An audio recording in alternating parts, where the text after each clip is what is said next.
जय हिंद स्टूडेंट्स। ये क्लास 4 है हिस्ट्री की हमारी, और वैदिक काल का ये सेकंड पार्ट है। क्लियर है? फर्स्ट पार्ट में हमने इसके साहित्यिक शोध थोड़े से क्या कर लिए थे, कवर कर लिए थे। वैदिक काल को हम आगे पढ़ते हैं।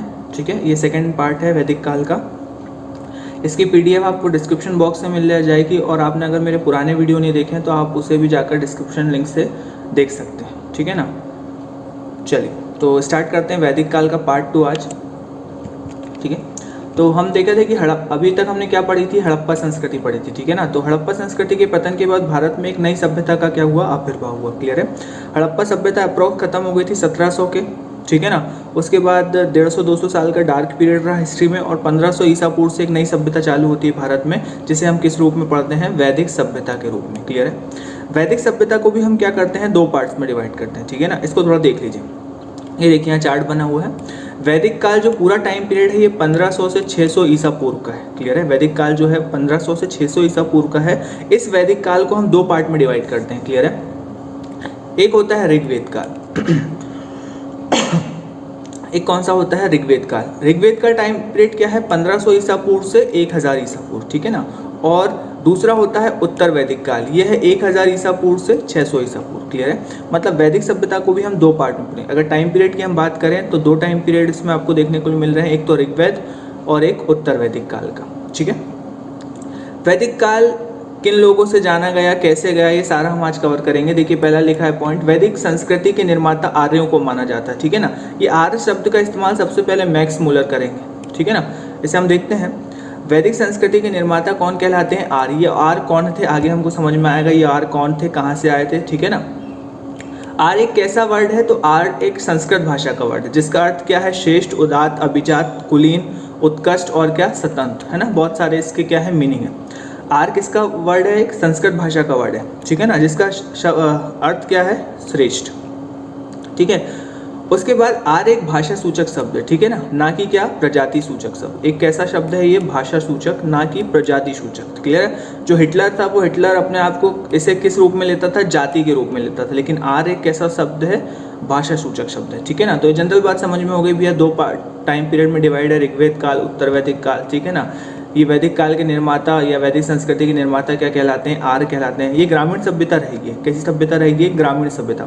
इसके पहले हमने कौन सी सभ्यता पढ़ी थी, नगरीय सभ्यता। ये कैसी सभ्यता रहेगी, ग्रामीण सभ्यता। ठीक है? चलिए आगे देखते हैं नेक्स्ट स्लाइड में। नेक्स्ट हेडिंग है हमारी मूल निवास स्थान एवं पहचान। ठीक है ना? इनका मूल निवास स्थान और क्या, पहचान की बात करते हैं। ठीक है ना? कि कहाँ से आए थे भारत में। भारत में तो पहले एक चल रही थी सभ्यता, कौन सी, हड़प्पा सभ्यता, वो खत्म हुई। उसके बाद कौन आए, आर्य लोग आए। ठीक है ना? हमने हड़प्पा सभ्यता में देखा था कि हड़प्पा सभ्यता ऐसे भी खत्म हुई है कि आर्यों ने क्या कर दिया था, आक्रमण कर दिया था। ठीक है? तो डजंट मैटर, अब टॉपिक पे आते हैं, मूल निवास स्थान। ठीक है ना? ये देखिए, आर्य शब्द का प्रयोग सबसे पहले किसने किया था, मैक्स मूलर ने किया था। ऋग्वेद में आर्य शब्द 36 बार प्रयोग किया गया। ठीक है ना? ऋग्वेद में आर्य शब्द कितनी बार प्रयोग किया गया, 36 बार। ठीक, अब यहाँ पे हम 1 मिनट, यहाँ पे हम जनरल बात कर लेते हैं कि भैया कहाँ से आए थे। इसमें क्या है, इतिहासकारों के बहुत मतभेद हैं कि भैया यहाँ से आए थे, यहाँ से आए थे। कुछ देशी मत भी कहें कि भैया ये भारत के लोग थे जिनने क्या सभ्यता बनाई, अपनी वैदिक सभ्यता बनाई। ठीक है? जैसे हड़प्पा सभ्यता में 2 मत थे, 3 मत थे, यहाँ पर भी अलग अलग मत हैं लोगों के, उसे हम समझ लेते हैं। ठीक है? तो देखिए भारत की बात करते हैं पहले। तो भारत में जो कश्मीर वाला क्षेत्र है, वहाँ बोलते हैं कि भैया एल डी कल्लर साहब बोलते हैं कि क्या, कहाँ के लोग थे, तो कश्मीर के लोग थे। ठीक है ना? सप्त सैंधव प्रदेश के तो अविनाश चंद्र और क्या, संपूर्णानंद। ठीक है ना? ये देखिए प्रदेश देखते चलिए, है ना? ये क्या है, कश्मीर वाला एरिया, ये आपका सप्त सैंधव प्रदेश, 7 नदियों का प्रदेश जिसे कहते हैं, कि कहाँ के रहवासी थे, तो भैया अविनाश चंद्र और संपूर्णानंद बोलते हैं कि ये क्या थे, सप्त सैंधव प्रदेश के। ठीक है? उसके ब्रह्मावर्त प्रदेश में बोलते हैं कि GM झा, है ना, गंगानाथ झा बोलते हैं कि ये कौन से प्रदेश के थे, तो ये ब्रह्मत प्रदेश के। ठीक है? मध्य देश में कौन बोलते हैं, राजबली पांडे। राजबली पांडे बोलते हैं कि कहाँ के थे, मध्य देश के। है ना? ये मैप को ध्यान रखना, ये ऐसा आप PDF मिल जाएगा आपको, हालांकि आप इसे ड्रॉ कर लेंगे 1-2 बार तो आपको समझ में आ जाएगा कैसे कैसे चीज़ें हैं। ठीक है? तो जब भारत की बात करेंगे तो LD कल्लर का मत, अविनाश चंद्र, संपूर्णानंद का मत, गंगानाथ झा का मत, राजबली पांडे का। क्लियर है? उसके बाद बाहर चलते हैं तो जो तिब्बत क्षेत्र है, दयानंद सरस्वती कहते हैं कि कौन से क्षेत्र से आए थे, तिब्बत क्षेत्र से। ठीक है? उसके बाद पामीर का पठार, इसके बारे में बोलते हैं ओल्डनबर्ग। DS त्रिवेदी बोलते हैं कि कौन से क्षेत्र के थे, तो अफगानिस्तान क्षेत्र के थे। दक्षिण रूस में नेहरिंग और गार्डियन चाइल्ड बोलते हैं, तो ये कहाँ के थे, ये रूस के थे। हंगरी में पी गाइल्स मौर्य कहते हैं कि ये कहाँ के निवासी थे, तो हंगरी के थे। जर्मनी में हार्ट व पिंका कहते हैं कि ये कहाँ के निवासी थे, जर्मनी के। लेकिन मैक्स मूलर कहता है कि ये कहाँ के निवासी थे, बेकेट्राय और मध्य एशिया का। उसे आप याद रखिए बिल्कुल। मैक्स मूलर का मत सबसे ज़्यादा सर्वमान्य है कि ये कहाँ के निवासी थे, बेक्ट्राय के निवासी थे। बेक्ट्राय मतलब कौन सी जगह, मध्य एशिया, ठीक है ना। मध्य एशिया से भारत आया, भारत में सबसे पहले अफगानिस्तान और पंजाब वाले क्षेत्र में क्या होंगे, ये बसेंगे, ठीक है। तो इन सभी मतों में सबसे महत्वपूर्ण मत या सबसे सर्वमान्य मत किसका है, मैक्स मूलर का। क्यों भैया, इतने सारे मत में सबसे इंपॉर्टेंट मत मैक्स मूलर का ही क्यों है, क्योंकि मैक्स मूलर ने ये बात किस आधार पे कही है, DNA के आधार पे, ठीक है ना। और हमें कुछ ऐसे पुरातत्व साक्ष्य मिले हैं कि हम ये श्योरिटी के साथ कह सकते हैं कि ये कहाँ के रहवासी थे, मध्य एशिया के रहवासी थे। क्लियर है। तो मैक्स मूलर का मत क्या है, यहाँ पे सर्वमान्य है। इन सभी मतों में मैक्स मूलर का मत क्या है, सर्वमान्य है। और मैक्स मूलर ने सबसे पहले कौन से शब्द का इस्तेमाल किया था, आर्य शब्द का। और ऋग्वेद में आर्य शब्द का इस्तेमाल कितनी बार मिलता है, 36 बार मिलता है, ठीक है ना। इतनी चीज़ें समझ में आई। इसका मूल निवास स्थान एवं पहचान की बात हो गई तो भैया मैक्स मूलर ने बताया कि कहाँ के निवासी थे, मध्य एशिया के। भारत में आकर ये सबसे पहले कहाँ बसे, अफगानिस्तान और पंजाब के क्षेत्र में बसे, ठीक है। चलिए आगे चलते हैं। ये देखिए, हमने इसके पहले वैदिक साहित्य शोध, वैदिक काल के जितने भी साहित्यिक शोध थे, साहित्यिक शोध कौन कौन से थे, ऋग्वेद, सामवेद, चारों वेद, ऋग्वेद, सामवेद, यजुर्वेद, अथर्ववेद, क्लियर है। उसके बाद उपनिषद, ब्राह्मण, अरण्यक, ये सारे क्या थे, साहित्यिक शोध थे। साहित्यिक शोध और पुरातत्व शोध में हमको अंतर पता होना चाहिए कि साहित्यिक शोध जो लिखित रूप में हम देखते हैं, है ना। पुरातत्व देखते हैं कि जो पत्थर या कहीं का अभिलेख, ऐसी सारी चीज़ें, ठीक है। तो अब हम बात करते हैं पुरातात्विक स्रोतों की, है ना।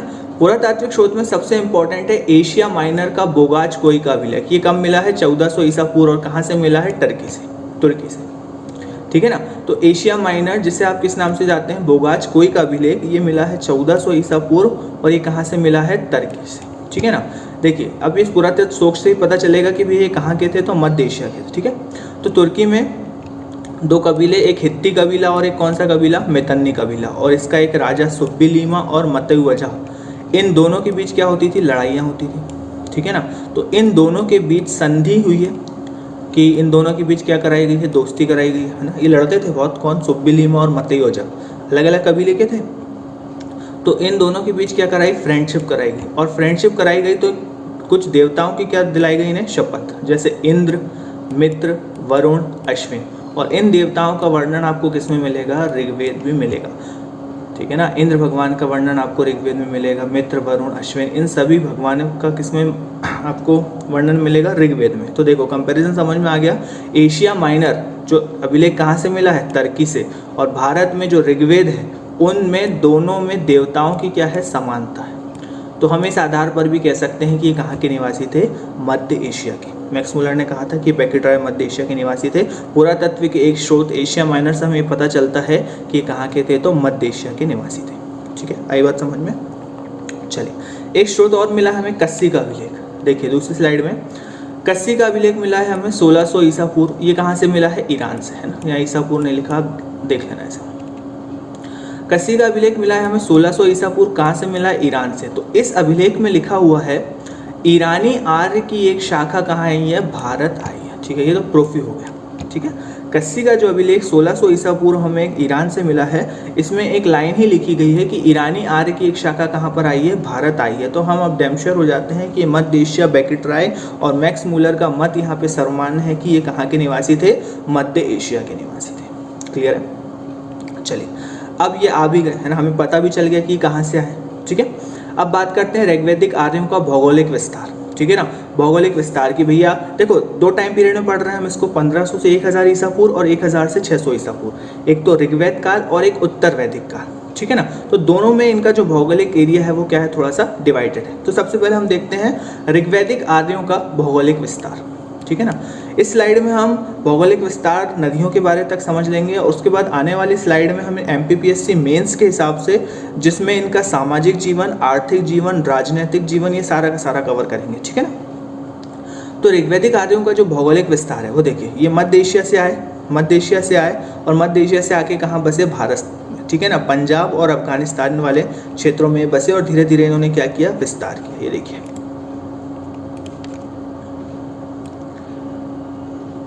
ये इनका भारत में विस्तार क्षेत्र है। ये गंगा नदी, दिस वन, ये पर्वत, हिमालय में एक चोटी कौन सी, मूंजवंत पर्वत की, ठीक है ना।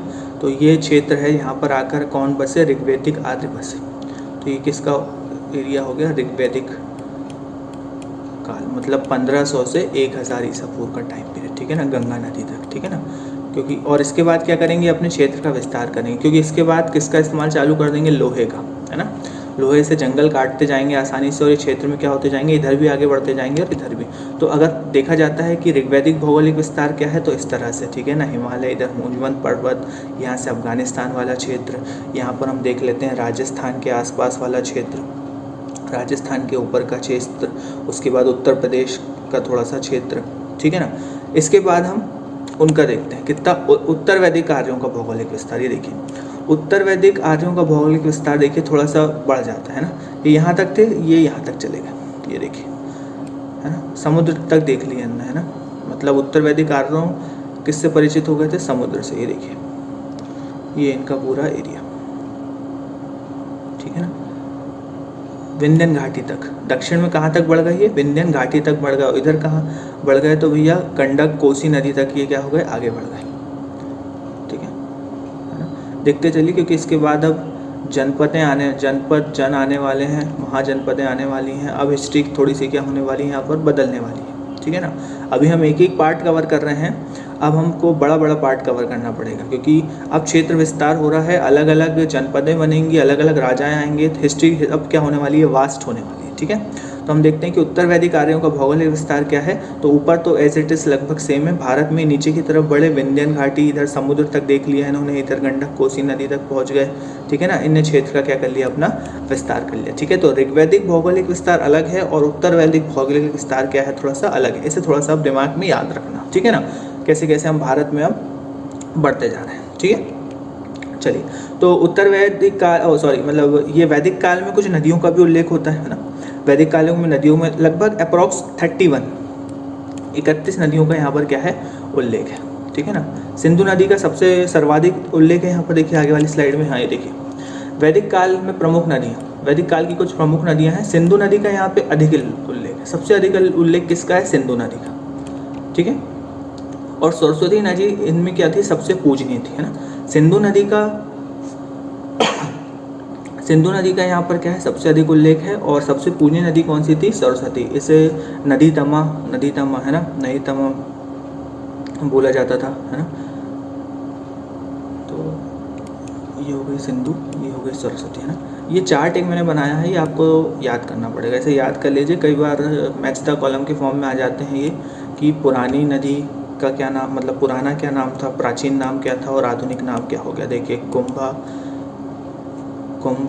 कुर्रम, कुंभा, काबुल, वितस्ता, इसे याद रखिए। हम पढ़ेंगे अलेक्जेंडर का युद्ध, वितस्ता का युद्ध, झेलम का युद्ध, अस्कनी, चिनाव, परुषणी, रावी। ये ऋग्वेद में इस नदी का उल्लेख आएगा कि यहाँ पर एक युद्ध हुआ था। शतुद्री, सतलज, विपासा, व्यास, सदानीरा, गंडक, इस गोमल, गोमती, ये सारी नदियों का आप क्या करें, नाम याद रखेंगे ना। नेक्स्ट क्लास में मैं आपसे पूछूंगा, आप कमेंट बॉक्स में बताइएगा। जब तक आप याद कर लें कि प्राचीन नाम और आधुनिक नाम इनके क्या क्या थे, ठीक है ना। तो आज जनरल हमने चीज़ें सीखी क्या, हड़प्पा सभ्यता का टाइम पीरियड देखा, आर्य कौन थे, कहाँ से आए थे, कैसे बसे, किसका मत सम्मान है। इसे प्रूफ करने के लिए हमें कुछ क्या मिले, पुरातात्विक स्रोत मिले, उससे बातें प्रूफ हो गई। ऋग्वेद आर्यों का भौगोलिक विस्तार हमने देख लिया, उत्तर वैदिक आर्यों का भौगोलिक विस्तार देख लिया।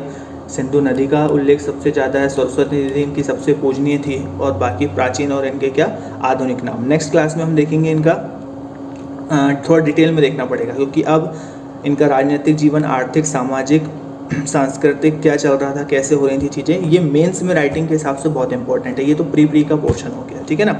चलिए, तो नेक्स्ट क्लास में मिलते हैं आपसे, थैंक यू।